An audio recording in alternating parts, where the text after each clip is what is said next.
force athlétique. Moi j'imagine un lion, un tigre, force de caractère. C'est un sport qui est très similaire au sport de combat, sauf qu'on est dans un combat contre soi-même.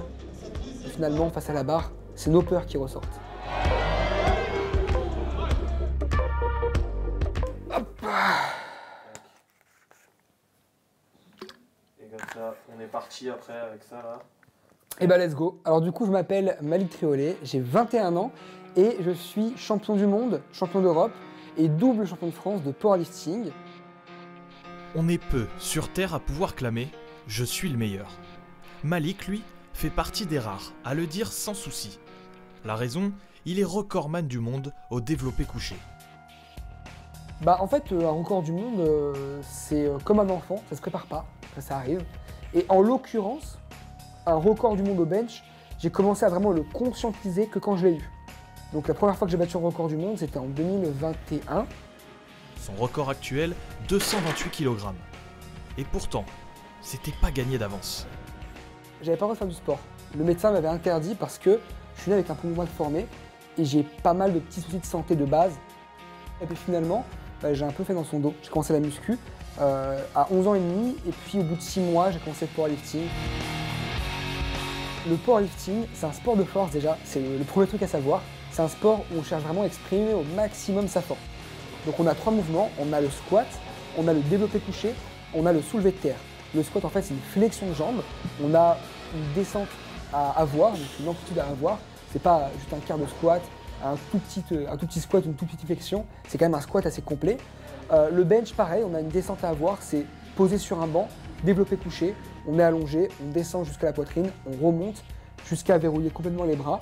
Et puis le soulevé de terre, c'est une barre par terre qu'on soulève, on verrouille, pareil, genoux, hanches, épaules. Et ces 3 mouvements, on doit faire le maximum de charge sur les 3 en une répétition. C'est un sport qui est beau parce que c'est très court, très intense. Sur quelques secondes, on doit exprimer des mois d'entraînement. Un sport intense, presque un euphémisme. Il faut penser à tout et la récupération en fait partie. Le corps, c'est l'outil de travail et il faut en prendre soin. En fait, on va être surtout là sur de l'accompagnement pour que lui, il puisse optimiser ses perfs à l'entraînement. Donc on est surtout sur du suivi musculaire, une meilleure récup, des choses comme ça. Puis après, de temps en temps, il y a des petits bobos musculaires. C'est surtout de la prévoyance et ça sert surtout aussi à maximiser l'entraînement au quotidien pour lui. Au-delà du physique, c'est surtout mentalement que le powerlifting a changé Malik. 10 ans qu'il se forge et grandit avec la discipline. En fait, ça a changé ma vie, mais évidemment énormément. Ça rythme complètement nos journées. Je veux dire, demain je vais dehors, je vais en vacances, je vais en voyage. Le premier truc auquel je pense, c'est une salle. Où est-ce que je vais m'entraîner? Comment je vais m'entraîner? Ensuite, ça change sur qui on est vraiment. Parce que y a des valeurs qui se transmettent déjà par le sport.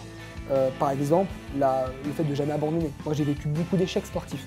Je suis peut-être même le powerlifter, en vrai, en y réfléchissant, qui a vécu le plus de désillusions. Alors, j'ai eu des périodes très hautes, des périodes très basses. Après, si vraiment je dois parler de moi personnellement, je dirais que ça a été aussi une thérapie. Et je pense que pour tout le monde, c'est une thérapie. Moi, je suis quelqu'un qui est très sensible, très émotif, qui ressent les choses très fortement. J'ai des tendances à avoir du mal à exprimer mes émotions, à avoir du mal à extérioriser en fait. Je pense que le sport, et surtout le fait que je l'ai fait très jeune et que ça m'a accompagné durant toute mon adolescence et ma vie de jeune adulte, encore aujourd'hui, en fait ça m'aide aussi, et ça m'a toujours aidé à ne pas péter les plombs. Voilà. Si aujourd'hui Malik est bien entouré, ça n'a pas toujours été le cas. C'est dans un contexte tendu qu'il a dû apprendre. J'avais un beau-père qui était très difficile en fait. Il n'aimait pas se sentir inférieur sur un sujet ou un autre et il avait besoin de rabaisser tout le temps. Donc du coup forcément, ma pratique, non seulement elle était mauvaise, j'étais mauvais.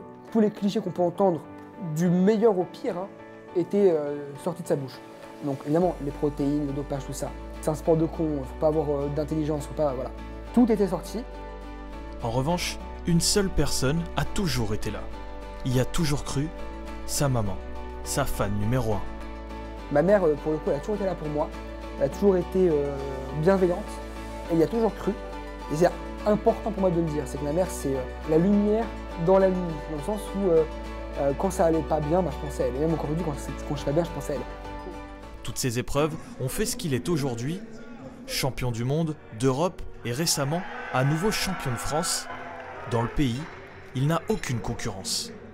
J'ai fini premier, non pas que de ma catégorie, mais premier toute catégorie, donc au rapport poids-force, mais surtout à la performance totale.